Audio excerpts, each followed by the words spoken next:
Después del trabajo, After Work, con Eduardo Castillo, Capital Radio.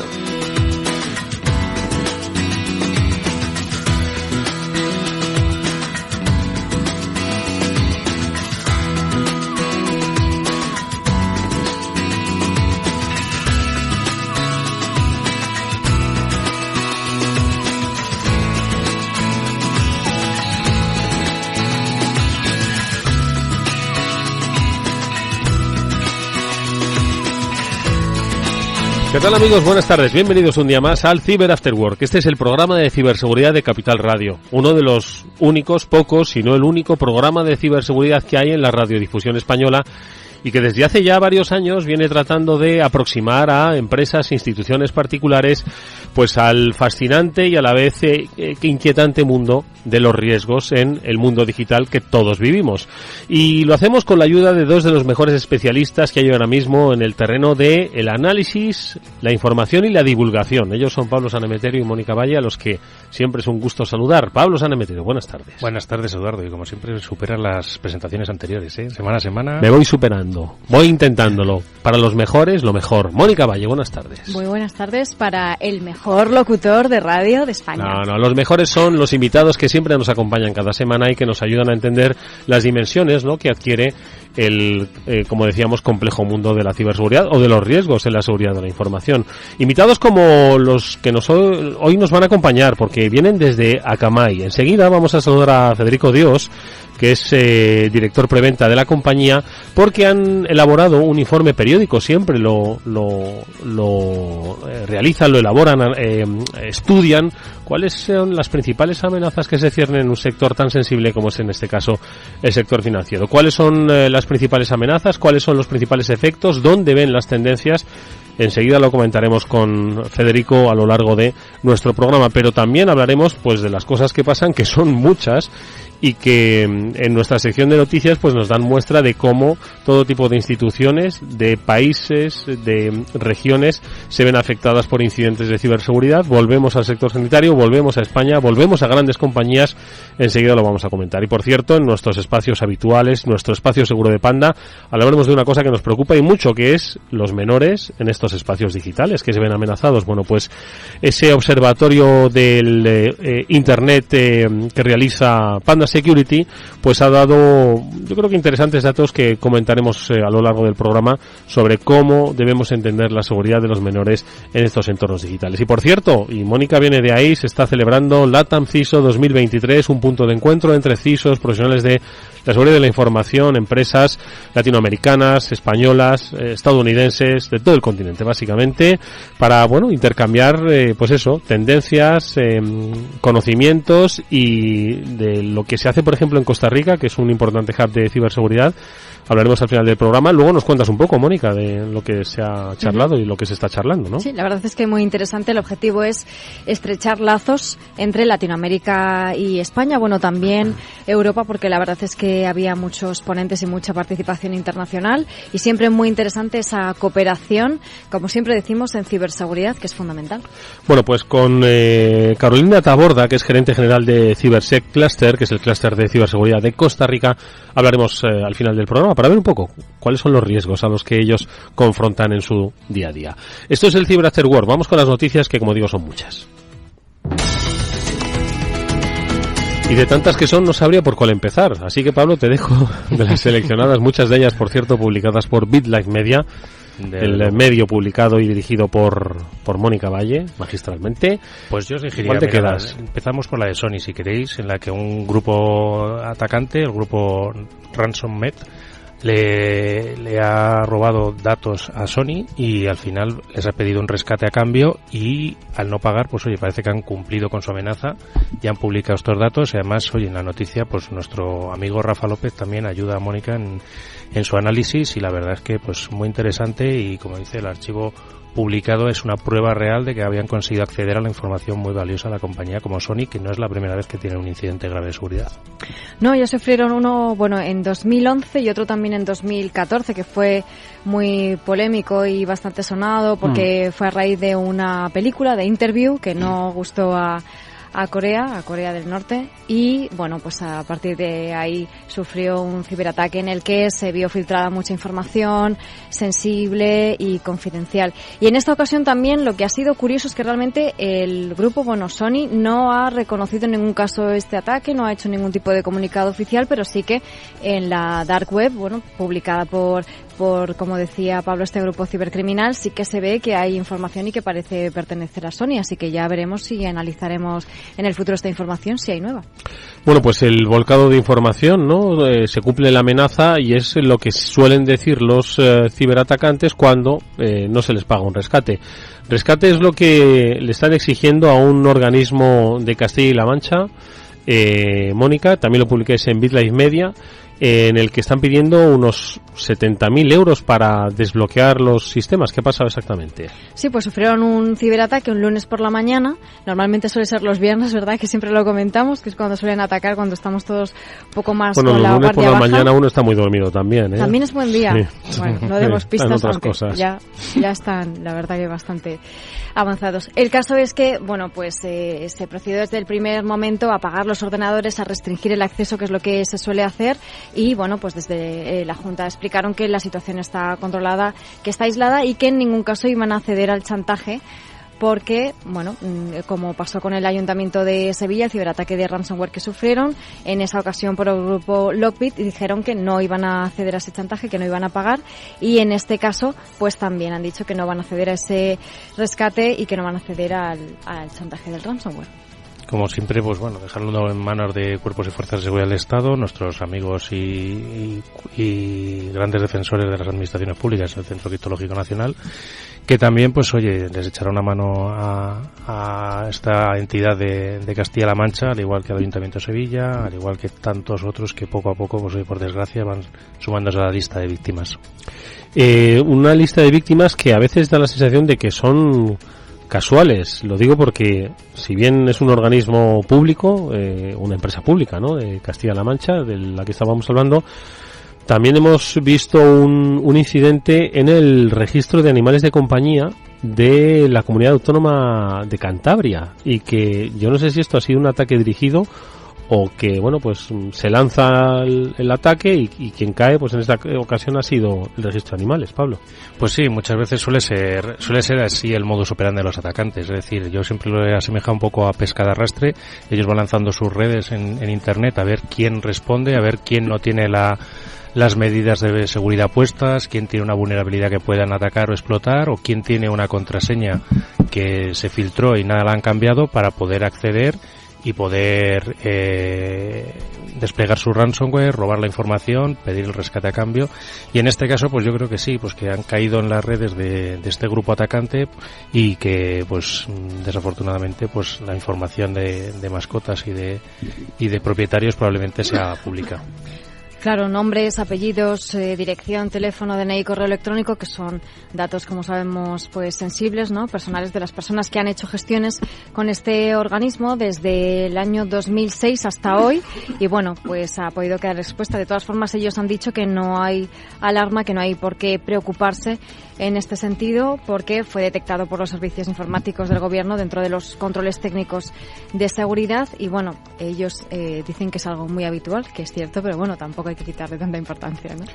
Otro sector que se ha vuelto a ver afectado es el sanitario en Cataluña. Recordáis el incidente que ocurrió en el Hospital Clínic, si no me equivoco, ¿no? Fue esa que se vivió hace ya varios meses. Al parecer una plataforma de recursos humanos utilizada por la sanidad pública catalana también se ha visto afectada por un incidente de ciberseguridad. En este caso, otro caso más. Muchas veces hablamos de la cadena de suministro y de esos proveedores que te dan distintos servicios de tecnología, que también deben tener los mismos niveles de seguridad que tienes tú. Pues en el momento en el que estén un poquito por debajo, te exponen tus datos o tu información de la empresa. En este caso, otro ciberataque por ransomware, en el que cifran esa información, piden un rescate y de nuevo dicen que no han pagado y que no van a pagar, y están activando el plan de recuperación. Y también en este caso han dicho que no hay datos de pacientes afectados, al contrario de lo que ocurrió con el Hospital Clínic de Barcelona, que, como sabemos, al final acabaron publicando por no pagar ese rescate.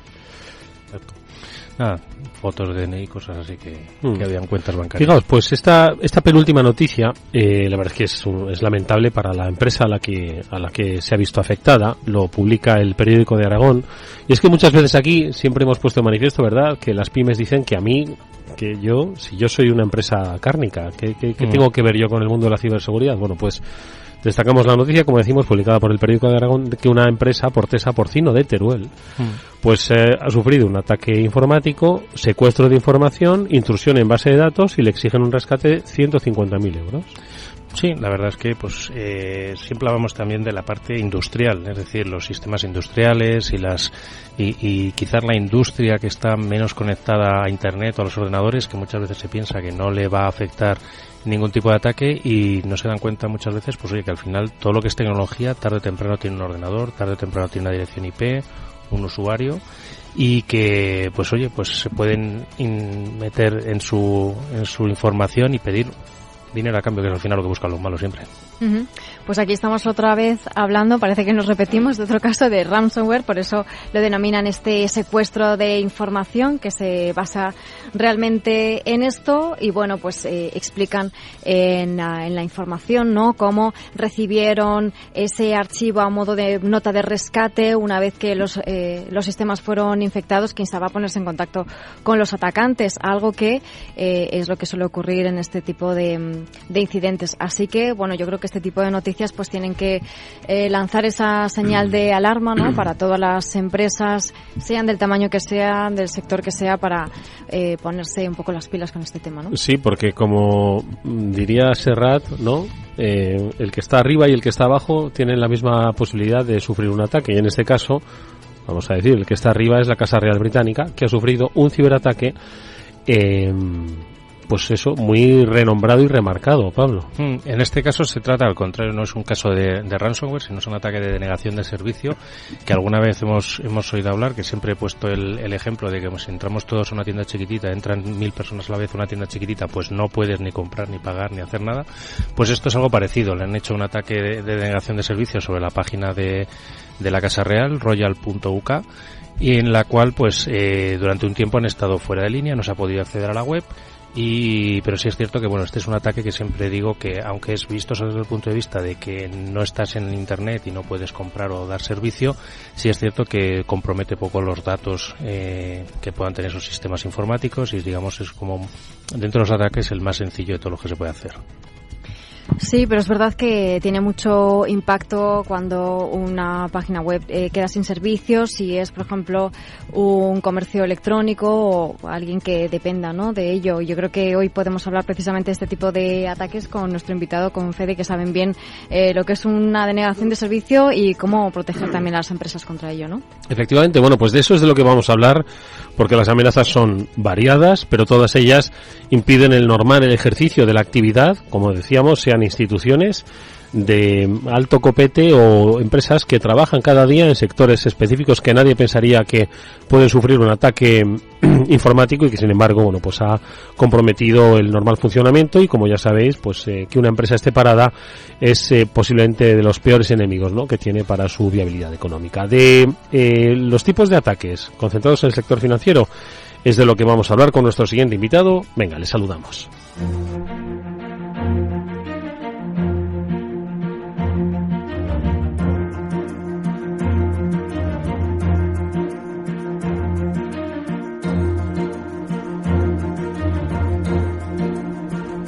Lo decíamos al principio, Federico Dios es director preventa de Akamai España. Akamai ha publicado recientemente un nuevo informe sobre las tendencias de los ataques en los servicios financieros. Hablaba Mónica de que la denegación de servicio parece que es protagonista, pero bueno, seguro que hay muchas más lecturas que va a compartir con nosotros en este tiempo de radio. Fede, ¿qué tal? Buenas tardes, bienvenido. Hola, buenas tardes, Eduardo. Muchas gracias por contar conmigo. Es un gusto escucharte y tenerte aquí con nosotros. Bueno, te diría que nos centrásemos en el informe. De todas formas, has visto la cantidad de noticias que han proliferado. Te veía en unas asintiendo, en otras volviendo a sentir, ¿no? Al final el escenario no es muy variado. El objetivo es igualmente variado, pero la frecuencia de actividad es cada vez mayor y más rápida. Bueno, habéis relatado un poco mi día a día. O sea, habéis contado un poco todas las casuísticas posibles que nos encontramos nosotros. Una de los privilegios que tenemos en Akamai es, debido al tipo de plataforma que está globalmente distribuida y que tiene esa visión tan amplia de lo que ocurre en Internet, nos encontramos con todo esto todos los días, ¿no? Entonces, nosotros recibimos muchísima información y la utilizamos de diferentes formas. Una de ellas es para desarrollar productos nuevos. Vemos qué es lo que ocurre, entendemos por qué ocurre, desarrollamos alternativas para proteger a nuestros clientes y por eso desarrollamos productos nuevos. Pero otro elemento muy importante es elaborar este tipo de informes. Esta información que nosotros vemos, que analizamos, que estudiamos y luego elaboramos unas conclusiones, ponemos en manos de todos nuestros clientes y de todos aquellos que lo quieran consultar, porque es un informe que se puede consultar libremente en nuestra web pública, en akamai.com, donde hacemos un estudio profundo de qué es lo que nos encontramos en diferentes elementos. Este concreto, el que estábamos mencionando antes, está especialmente enfocado en el sector financiero, pero no es el único tipo de informe. El anterior fue uno específico sobre ransomware, hemos hecho uno sobre gaming, antes a ese. Entonces, vamos variando. El motivo de variar es porque el mundo de la ciberseguridad no es estático, entonces continuamente está cambiando, aunque muchos de los elementos que ahí se repiten. El ransomware, no sé cuántas veces ha salido la palabra ransomware en las noticias de hoy, es uno de los problemas más graves que hay. La denegación de servicio también. Uno de los elementos para los que se utiliza la denegación de servicio es para causar una distracción. Comentabas en una de las noticias, Mónica, que la denegación de servicio al final lo que hace es evitar que alguien pueda utilizar los servicios de una compañía, pero luego hay otras estrategias en las que se utiliza la denegación de servicio, y es una de las que remarcamos en el informe. El sector financiero ha saltado un poco al primer puesto de la denegación de servicio. No es el sector donde tradicionalmente... ¿No era ese? No. El número uno normalmente es gaming, el sector de los videojuegos. El motivo es la información que hay detrás. En el mundo de los videojuegos hay muchísima información personal y de pago. Información de tarjetas de crédito y ese tipo de elementos. Entonces es muy interesante para los atacantes. Por eso normalmente suelen ser la víctima número uno. Pero ha habido una serie de acontecimientos en los últimos 18 meses, quizás un poco menos, en donde el sector financiero se ha convertido en el protagonista. Y si veis los datos, vais a notar que no solo ha crecido el ataque de denegación de servicio a las entidades financieras, sino que la gran mayoría de esos ataques se producen en Europa, Medio Oriente, parte de Asia, fundamentalmente en Europa. Y eso hay un motivo claro, y es la guerra de Rusia y Ucrania. Lo que ha ocurrido es que unos grupos pro-Rusia de hacktivismo pues han arrancado una campaña abiertamente, no lo han escondido, a todos los bancos. Y entonces se han convertido en la víctima número uno de este tipo de ataques. Y no solo es para causar un daño reputacional, el hecho de dejar sin servicio, como ha pasado. Hemos tenido algún banco que ha estado más de un día entero sin poder operar. También se utiliza como cortina de humo, que es donde entra la parte de ransomware. Normalmente hablamos de un ataque o de otro, pero hay una estrategia, si veis el informe, hay una estrategia que se llama la triple extorsión, que consiste básicamente en lanzar un ataque de denegación de servicio, infiltrarse a través de alguna vulnerabilidad para obtener acceso a la información, cifrar los datos y, digamos, el tipo de acciones que se toman en un ransomware. Y la tercera parte es pedir un rescate utilizando la denegación de servicio como amenaza. Es decir, si no me das un rescate para salvarte del ransomware, entonces te voy a atacar no solo con el ransomware, sino además con la denegación de servicio. Entonces, el panorama es complejo. La necesidad a la que se enfrentan todos nuestros clientes y nosotros como usuarios en muchos casos es un escenario complejo. Por eso uno de nuestros trabajos fundamentales es el hecho de también evolucionar continuamente de la mano de lo que ocurre en Internet y lo que ocurre en este tipo de técnicas para ofrecer productos que puedan llegar a ayudar a ese tipo de organizaciones, ya no solo clientes, porque también se protege a los usuarios de ese tipo de servicios. Pablo, Mónica.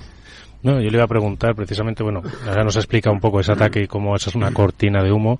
Es curioso ese aumento precisamente con las entidades bancarias. Además, si estás un día sin operar y tienes que hacer una transferencia, te va a doler te va a molestar y probablemente igual te buscas un segundo banco para no tener ese problema.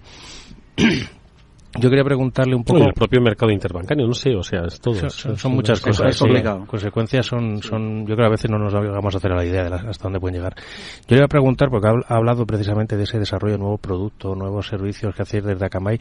Cuéntanos un poco cuáles son los que ya tenéis y cuál sería un poco el más novedoso, el que crees más interesante a través de esa información, esa visión global que tenéis como plataforma. Mira, además de la denegación de servicio, los servicios de ransomware y los productos que resuelven ese tipo de apartados, hay un aspecto que es muy muy nuevo, tiene unos 2 años de vida más o menos, que es específicamente en el mundo de las APIs. Desde hace mucho tiempo las APIs han vivido con nosotros en todas nuestros servicios online y en todo tipo de aplicaciones y hemos contado con ellas desde siempre. Lo que ocurre es que vivimos en una situación ahora mismo donde las APIs son en muchos casos la mayor parte de la transaccionalidad del tráfico de una herramienta o de un servicio que está online. Y lo que ha ocurrido es que eso ha dado lugar a un nuevo mundo de ataques. Antiguamente nosotros considerábamos las APIs como un servicio web adicional y la protegíamos, ¿no? De que esté disponible, por tanto no sufra una denegación de servicio, de que nadie intente utilizarla sin tener los permisos correspondientes, etcétera. Sin embargo, con lo que nos hemos encontrado a día de hoy es el surgimiento de lo que nosotros llamamos abuso de APIs. Básicamente en el mundo de las APIs hay 3 problemáticas. En el sector financiero, una de las que hemos detectado mucho con este informe es el tema de Shadow APIs. ¿Qué quiere decir esto? APIs que no están documentadas, que no son conocidas, normalmente por desarrollos que no han seguido el protocolo correspondiente de la compañía, por adquirir herramientas que a lo mejor no tenían debidamente documentadas todas las APIs disponibles, y esto genera una especie de mercado de APIs dentro de la organización que no está controlado y por tanto no está protegido. Pero hay un elemento muy interesante que es el que ha aparecido como novedad en el mundo de la protección de APIs, y es justamente el abuso de APIs. ¿Qué quiere decir el abuso de APIs? Una API legítima, conocida, documentada, que está siendo utilizada por un usuario autenticado. Es un usuario válido haciendo uso de una API válida, ¿vale? Sin embargo, lo está utilizando para algo para lo que no fue diseñada. No la está utilizando mal, no la está rompiendo, no está metiendo un dato que no corresponde para generar una respuesta inesperada. La está utilizando de una manera para lo que no fue definida. Y eso es un elemento extremadamente complicado de detectar. El último desarrollo que hemos hecho, que es la herramienta de seguridad de APIs específica para esto, justamente aborda este problema desde una perspectiva diferente. Y es desde el mundo de la seguridad en endpoints, el concepto de XDR, de analizar el comportamiento de lo que ocurre en un dispositivo, pues imaginaros eso trasladado al mundo de las APIs, ¿vale? Lo que hace la herramienta es entender cómo se utilizan las APIs de manera habitual y aplicar análisis de comportamiento al tráfico. Y esa es la única forma de detectar que algo raro está ocurriendo. Este es uno de los vectores de ataque que ahora estamos viendo que tiene mayor incidencia en todo tipo de organizaciones. Es verdad que en el informe de sector financiero apareció porque lo detectamos también, pero esto está ocurriendo en prácticamente todo tipo de organizaciones. Y el mundo de la seguridad de APIs para nosotros se ha convertido también en un elemento fundamental. Yo te diría que es una tecnología nueva, decía, porque esto empezó a surgir hacia el año 2020 más o menos, tiene 3 años de vida aproximadamente. Y ese es quizás el elemento más clave en ese apartado. La parte de microsegmentación va un poco de la mano. Si pensamos el concepto de proteger el endpoint desde una perspectiva de XDR y trasladar eso a las APIs, que le llamamos ADR, ¿no? API Detect and Response, es un nombre poco original, pero creo que ilustra muy bien lo que es, ¿no? La combinación de eso con los agentes de microsegmentación que nosotros desplegamos en la plataforma de nuestros clientes nos da la posibilidad de ofrecer un servicio en los dos sentidos. Es decir, entender el tráfico de APIs, qué es lo que ocurre, cómo se comporta y detectar anomalías, y por otro lado tener herramientas desplegadas en la infraestructura del cliente que permitan microsegmentar de manera inmediata y dar la visibilidad de lo que está ocurriendo. Mónica. Están ocurriendo muchísimas cosas, ¿verdad? Y me quedo con lo que estaba pensando en lo que decías antes y estaba revisando algunos datos del informe, porque Europa, EMEA, es quien ha experimentado la mayor parte de los ataques de denegación de servicio distribuido, ¿no? Es que es el 63,5% de todos los que se han detectado. Es casi el doble que la siguiente gran región, que sería Norteamérica. Decías que la guerra de Ucrania está afectando mucho, son motivos financieros, también políticos, pero claro, yo me pregunto, ante esta avalancha de ataques que, como estamos viendo, impactan, ¿qué se puede hacer? ¿Qué es lo que pueden hacer las empresas para evitarlo y que no impacte? Estamos hablando de una continuidad de negocio que se ve afectada, falta de operativa, pérdidas económicas, de reputación. Es una consecuencia muy grave, ¿no? Es grave, sí, y es verdad que EMEA concretamente los números son enormes comparado con lo que se ha vivido tradicionalmente. Era Estados Unidos siempre el que estaba en el primer puesto de víctimas de ataques, pero también un poco por la huella que tienen, no necesariamente por otra cosa.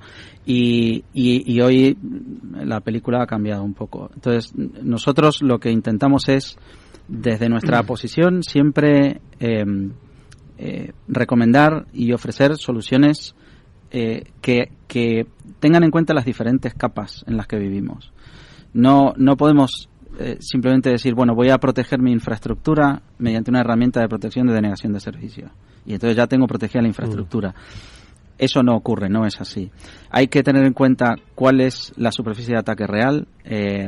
Hablábamos de la web, por ejemplo, dejar sin servicio a la web, pero el otro punto de entrada, digamos, el otro elemento crítico en la superficie de ataque es el usuario y sus móviles, y en muchos casos las redes sociales. Entonces, eso forma parte de la superficie de ataque. Por lo tanto, lo que nosotros hacemos siempre es analizar cuál es la superficie de ataque total desde ese punto de vista y ofrecer soluciones que mitiguen en la medida de lo posible todo lo que esa superficie ofrece. En el caso de la gestión de bots, por ejemplo, el mundo de las botnets, que también a veces, como la denegación de servicio, parece que queda en el pasado, y que ya no tiene tanta relevancia porque salen noticias. Sí, antes protagonizaba las noticias de hace 3 años, ¿os acordáis? ¿No? Exacto. Parece que sí. Y sin embargo, un problema que hemos tenido, por el cual nos ha contactado un cliente no hace mucho, es a raíz de una botnet.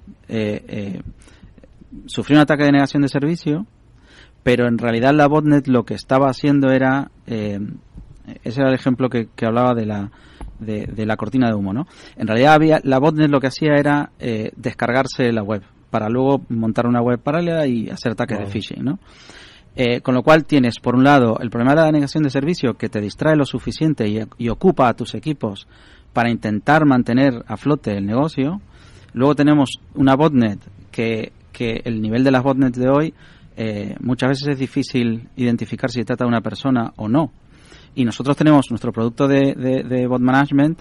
Una de las características que tiene es no solo detectar si eres una persona o no, sino si eres la persona correcta. O sea, nosotros somos capaces de detectar si el que está con el móvil en la mano es Mónica, es Pablo o es Eduardo.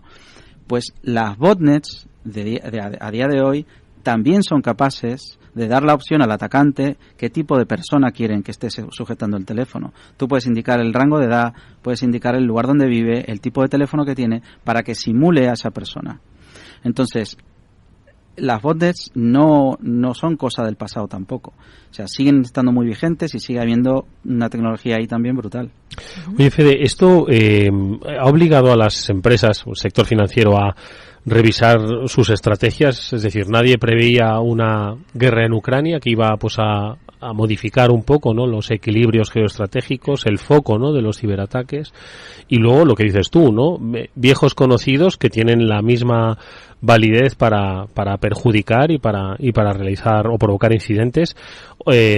Obliga o debe obligar a revisar, a reorganizar las estrategias de las compañías. Sí, las ha obligado. Mira, uno de los últimos, esto es de hace un par de meses, de los últimos cambios que ha habido es a raíz del PCI Compliance 4.0, que una de las digamos, directrices que introduce es el registro y control del código JavaScript que tú tienes en tu aplicación de cara al cliente. Fíjate que el sector bancario siempre, tradicionalmente, ha sido el que mejor organizado y documentado tenía ese aspecto, porque el hecho de introducir elementos de terceros en una plataforma como un banco introduce un riesgo también. Es un elemento que no controlas y, por tanto, si sufre un ataque o tiene una vulnerabilidad, pues la heredas, digamos. Entonces, el sector financiero siempre ha ido por delante un poco el cómo controlaban ese tipo de elementos. Pues al punto de que más o menos el 30% del código que hay en una plataforma financiera normalmente es externa, comparado con casi el 60 o el 70 que te encuentras en una plataforma de comercio electrónico, ¿no? Y uno de los últimos cambios al que se han tenido que enfrentar es ese tipo de situación en la que tienes código extraño que no controlas tú, ha dado lugar a un montón de tipos de ataques. Si buscáis Magecart, por ejemplo, que fue el más famoso, en el que era relativamente sencillo introducir a través de una vulnerabilidad, modificar el código para obtener información, ¿vale? Pues a raíz de todo eso, uno de los últimos cambios que ha habido es que en la directiva de PCI Compliance nueva, tienes que tener un sistema de control y registro de todo el código externo que tienes de cara al usuario final. No necesariamente el interno, pero sí de cara al usuario final, lo que estás publicando. Entonces, nosotros no solo han tenido que evolucionar los bancos, por ejemplo, o seguir adelantando, sino nosotros también. Nosotros tenemos un producto específicamente diseñado para la gestión de elementos de terceros que hemos modificado y ampliado para cubrir específicamente la parte de PCI Compliance. Y a darle servicio de Client-Side Protection, que se llama en Compliance. Y el tema de Compliance es un poco el que también ha dado lugar. Ahora está la directiva, está DORA, que se está trabajando en ella y que se va a terminar publicando en breve, supongo, que también da lugar a que tengan que evolucionar. Y nos hemos centrado mucho en la parte financiera, sector bancario y demás, pero hemos dado una noticia del sector más industrial. ¿Crees que también el sector industrial se tiene que poner un poco las pilas aquí? APIs, parte de bots, ataques, etcétera. Mira, el sector industrial, te voy a contar un caso que encaja dentro de lo que es el sector industrial con el tema de APIs. Y es una compañía que vende unos dispositivos para darle de comer a las mascotas, ¿vale? Que se conecta por wifi y lo tienes en tu teléfono controlado, ¿no? Entonces tú te vas de casa y tú puedes dosificar, puedes encender, apagar, arrancarlo, etcétera, ¿no? Y ver que tu mascota reciba el alimento correcto en el momento correcto, etcétera. Es una compañía global, o sea, está presente en muchos países. Pues esta compañía tenía uno de los frameworks que integraba dentro del dispositivo físico era un framework de app que tenía sus APIs publicadas con ciertas vulnerabilidades. Y eso no era ni una aplicación web, ni una herramienta web publicada en Internet, no, era 100% un dispositivo físico, podríamos decir IoT. Pues lo que ocurrió es que los atacantes se dieron cuenta que estaba utilizando ese framework con vulnerabilidades y lo utilizaron no para atacar el dispositivo, no ha sufrido ninguna mascota en el proceso. Lo utilizaron para obtener para lograr enviar códigos QR a móviles de los dueños para hacer ataques de phishing sin tener que saber el teléfono. O sea, no exponía los datos, sino que hacía el envío del SMS. Algo tan sencillo como esto, que a nadie se le hubiera ocurrido jamás que podía pasar, es lo que nos encontramos en el sector de la industria. Ese tipo de casuísticas. No nos encontramos a lo mejor tanto el caso de me han intentado tumbar la web o han intentado colarse con mi usuario y contraseña, sino ataques muy específicos que tienen sentido en un mundo industrial. Entonces, ha cambiado ya bastante el sector, ¿eh? O sea, ya ha evolucionado con respecto a lo que era. Yo me acuerdo te iba a decir 10 años, pero igual hace 5, en los que en muchas herramientas, todavía no se puede, pero en muchas herramientas no se podía cambiar la contraseña del administrador, porque perdías cierta funcionalidad o porque perdías cierto tipo de control. Mucho de eso ha cambiado ya. El problema es que hoy todo está conectado hacia afuera. Entonces, este tipo de problemáticas normalmente suelen ir a través de las APIs. Fijaos que hace poco estábamos hablando, ¿verdad?, de seguridad y domótica. Este es el ejemplo que nos ha puesto Fede, clarísimamente. No tienes que ir pegando pegatinas en bicis municipales, sino que ya directamente la fiabilidad que te da un QR que te llega a tu móvil directamente a través de los servicios de aplicación, tal cual, limpio, claro, sin sospechas. Y desde luego que nos has dado varios ejemplos de ataques que son relativamente nuevos, algunos, relativamente sencillos como este último que nos contabas, otros más complejos como el ransomware de triple extorsión, pero muy creativos, combinando técnicas y realmente pues intentando reinventar, ¿no? Porque sí, hablamos de ransomware, pero oye, le añaden más capas. Hablamos de phishing, pero es que se lo han descargado, quiero decir que cada vez son más creativos y la forma de defenderse también tiene que ser más creativa porque no sabes con lo que te vas a encontrar realmente, ¿no? Sí, lo que os comentaba del análisis de comportamiento del producto este en concreto de API Security, va un poco por ahí también. Es decir, la única forma de combatir la creatividad es con más creatividad. Entonces, nuestro trabajo, además de mantener una serie de herramientas quizás un poco más estáticas o más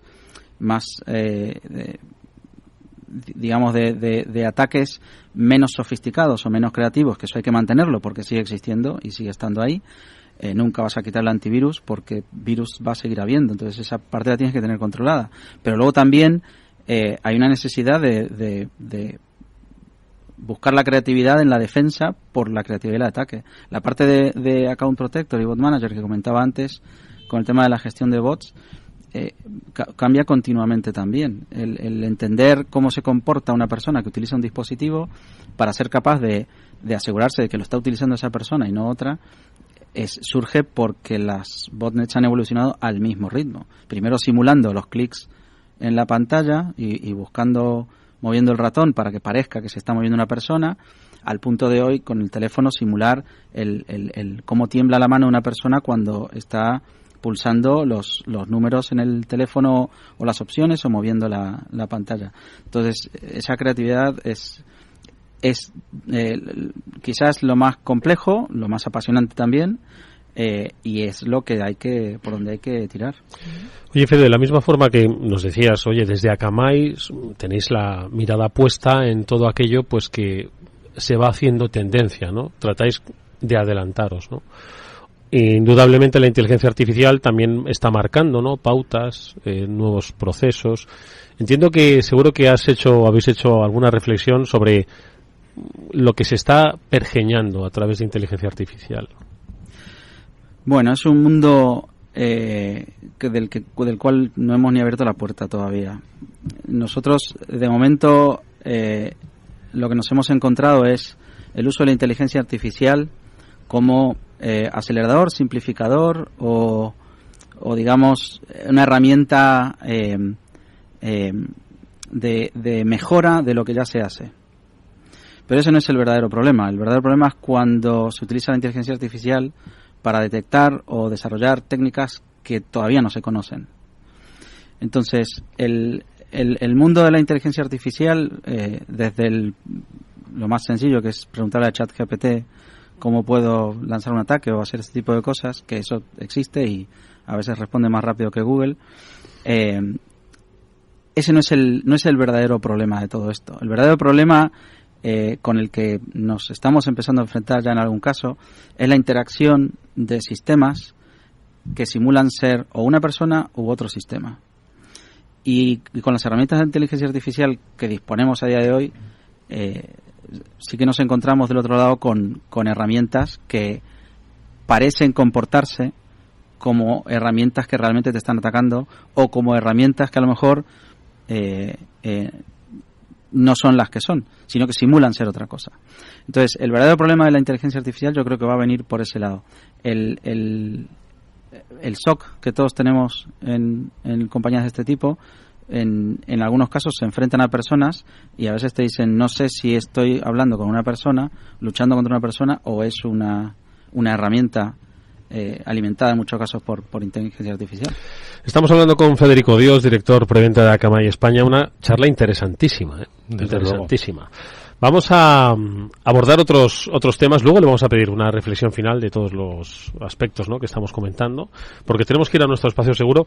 Hablábamos de domótica, lo hablábamos la semana pasada con Panda Security, y hoy el ejemplo nos lo ha puesto sobre la mesa. Hoy con Panda Security vamos a hablar de de menores y la seguridad que tienen en Internet. Pero antes vamos con un consejo.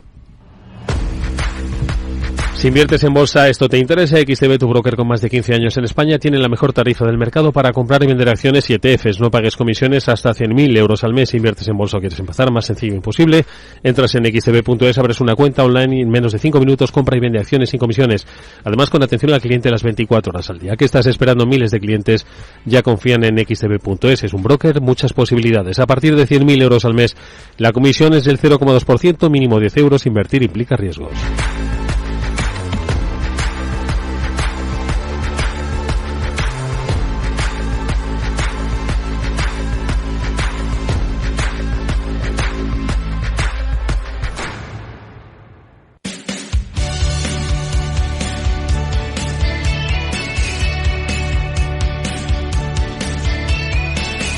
Espacio Seguro. Todo lo que debes saber para que tu día a día en Internet sea más seguro.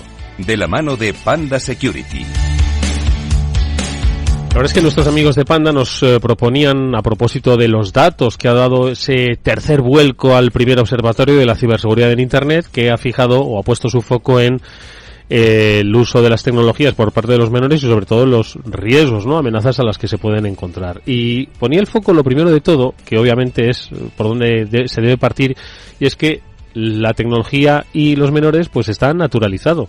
Desde la pandemia, lo hemos aquí hablado en más de una ocasión, lo recordábamos con nuestro querido Angelucho, como la edad de inicio, ¿no?, del contacto con las nuevas tecnologías cada vez va siendo más temprana, ¿no?, con esos móviles, y al final, Mónica, es un entorno que se entiende como natural, menores y tecnologías. Lo que ocurre es que, claro, cuando nos ponemos ya a analizar los riesgos y amenazas, eso es otra cosa. Efectivamente, eso es otra cosa, y al final siempre hay que entender, como decimos siempre, que esa educación, esa formación tiene que ir de la mano también de esa digitalización, por así decirlo, ¿no?, de los menores, que por supuesto que tienen que aprender a manejarlo, que tienen que disfrutar de la tecnología, de todas las ventajas que tienen, pero como siempre decimos, pues de la mano de la seguridad, de la privacidad, de que entiendan que es lo que puede llegar a ocurrir, ¿no? Al final, pues como todos, si sabemos lo que puede pasar, cuáles son los riesgos, y explicándolo de una manera que lo puedan entender, pues será mucho mejor y crecerán de una manera digital mucho más sana, ¿no?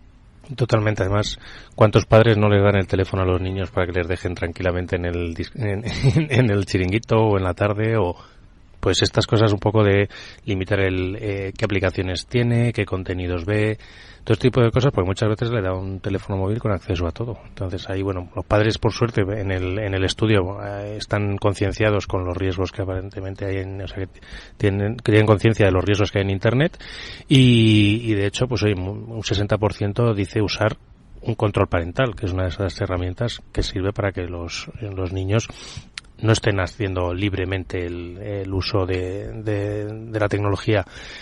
También se habla, pues, de importante formar, enseñar y educar por qué puedes o no puedes, y limitar el tiempo. Algunas de las cosas que yo creo que habría que apuntar de este estudio, que es importante que todos los padres recojamos y que no pensemos muchas veces cómo les dejamos frente a la tecnología, que, como recordabas de Angelucho, me gustaba una frase que decía: no son nativos digitales, son huérfanos digitales. Efectivamente, y muchos padres también, que son los que teóricamente deben administrar esos controles, primero entender y luego administrar los controles parentales. Decía alguno de los datos que reflejaba este primer observatorio de la ciberseguridad en Internet de Panda Security, y que como decíamos, pues este tercer punto de análisis lo fijaba en la seguridad y en los menores, que 8 de cada 10 padres les preocupa mucho o bastante que sus hijos puedan estar, qué es lo que pueden estar haciendo sus hijos cuando se conectan a Internet. Les preocupa mucho, pero yo creo que no saben exactamente cómo acceder o atajar esa preocupación, esa inquietud. Hablamos de los controles parentales, pero insisto, creo que tampoco tienen muy claro cómo poder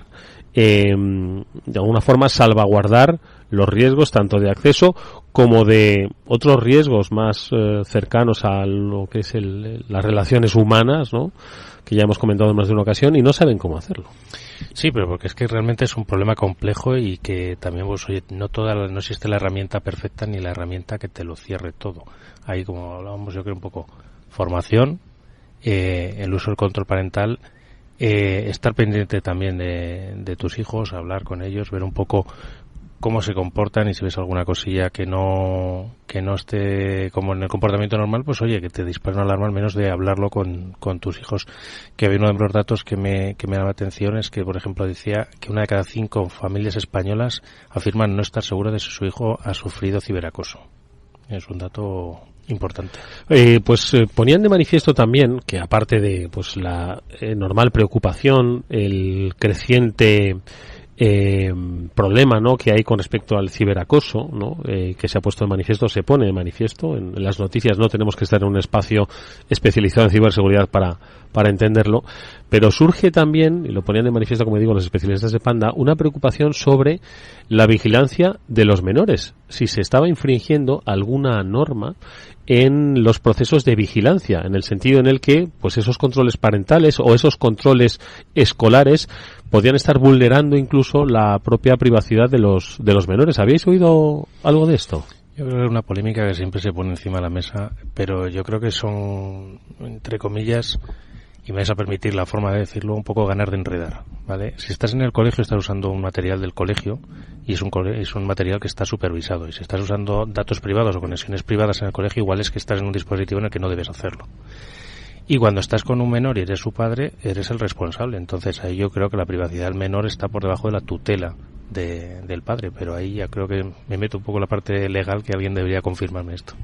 Sí, sin duda, aparte de temas legales, como bien decía Pablo, y desde luego suscribo sus palabras, la seguridad, y en este caso en todos los sentidos, desde luego que es primordial. Y sí, decimos como siempre que se use la tecnología con cabeza y con conciencia, como nos dicen desde Panda Security, pues no tiene por qué haber ningún problema. Bueno, pues las dudas que tengáis se las vamos a preguntar a Hervé Lambert el próximo lunes, que vendrá con nosotros para profundizar en estos datos que ha arrojado la aproximación a los menores e Internet de ese primer observatorio de la ciberseguridad en Internet de Panda Security. Esto es el Espacio Seguro. Nosotros vamos a ir terminando. Le vamos a pedir reflexiones finales a nuestro invitado hoy, a Federico Dios, de Akamai España.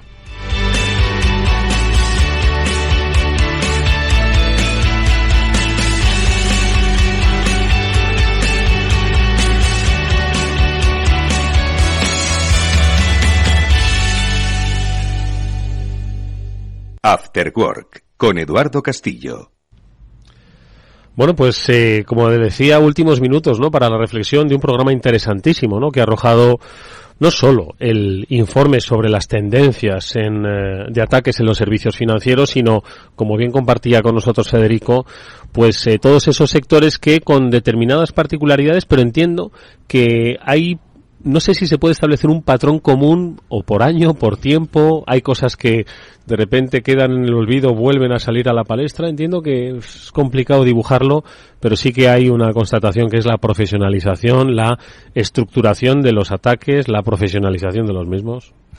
Sí, mira, me quedo con lo que estabas diciendo, la profesionalización. Hay un error común que yo he visto a lo largo de toda mi vida en el sector de la ciberseguridad, y es que creemos que estamos luchando contra gente que está jugando con un ordenador, y eso no es así. El mundo de la ciberseguridad, donde ocurren los ataques de verdad y los ataques que producen problemas, es un mundo de alta complejidad, alta profesionalización, de organizaciones que tienen una estructura como una compañía cualquiera. En algunos casos tienen su financiero, su director de operaciones, su CEO. Es decir, estamos lidiando con auténticos profesionales de la tecnología, que saben muy bien lo que hacen. Conocen además la ley y saben cómo actuar para conseguir el objetivo, que en el fondo suele ser normalmente económico. Entonces, la lectura que hago de esto siempre es que uno tiene que entender a qué está expuesto para poder empezar a analizar qué alternativas tiene. Y la forma de analizar qué alternativas tiene es consultar con expertos. Compañías como la Akamai, por supuesto, y todas las que habéis mencionado hoy, que puedan dar un servicio y puedan dar una guía en cómo lidiar con este tipo de organizaciones. Porque, insisto, son profesionales del sector, no son aficionados. Por lo tanto, hace falta no solo las herramientas, que evidentemente hoy hemos hablado casi todo de herramientas, ¿no?, y de de qué elementos tecnológicos se pueden aplicar. Pero luego hay un elemento fundamental, que es de donde nace también un informe como este, que es el capital humano que hay detrás, haciendo ese análisis de información, análisis de datos, estrategias y dando consejo. Entonces, esa es mi reflexión, por así decirlo, no solo de lo que sale en el informe, sino de lo que veo en mi día a día. Tener en cuenta que hay profesionales, que son organizaciones complejas y que hace falta gente experta que pueda ayudarnos a combatir este tipo de situaciones. Uh-huh. Desde luego, siempre el asesoramiento y el acompañamiento es algo muy necesario en cualquier compañía, porque muchas veces yo creo que están, pues como hablábamos antes de los padres, un poco perdidos frente a los riesgos que hay. Sin duda, y ya hemos visto que los riesgos están ahí, que son complejos, así que hay que ayudarse y asesorarse, sin duda, porque uno solo, desde luego, no se llega muy lejos. Pues oye, un día de estos, y a propósito de lo último que decía Federico, vamos a tratar en el programa, nos vamos a tratar de adentrar en la psicología del que forma parte de una estructura, pues, pseudoempresarial, de obtención de beneficios a través de los incidentes de ciberseguridad, porque un financiero en el lado oscuro, que los hay, ojo, pero no sé, yo creo que tiene una aproximación interesantísima, difícil de abordar, pero vamos a intentarlo. Un día lo vamos a hacer. Sin duda. Nos ha dado la pista, le damos por ello las gracias y por todo lo que ha compartido con nosotros a Federico Dios, director de Preventa de Akamai España. Fede, muchas gracias, ha sido un gusto verte por aquí, que vuelvas pronto. Muchas gracias, un placer. Y suerte con el futuro. Y nosotros, Pablo, Mónica, nos despedimos hasta el próximo lunes, que tocaremos más temas. Como digo, vendrá por aquí Hervé Lambert de Panda Security y muchos otros asuntos que en nuestro listado de noticias tendremos de sobra para comentar. Gracias, Pablo. Gracias, Mónica. A ti, Eduardo, siempre. A ti siempre. Venga, que nos vamos. Hasta mañana a las 19 horas volverá el After Work con un programa especial precisamente también sobre amenazas que se dan y sobre todo la prevención del fraude. Lo hablaremos en una especial aquí a las 19 horas en la sintonía de Capital Radio. Nos despedimos, pues eso, con la ayuda de Jorge Zumeta, que gestionó técnicamente el programa. Venga, hasta mañana. Adiós.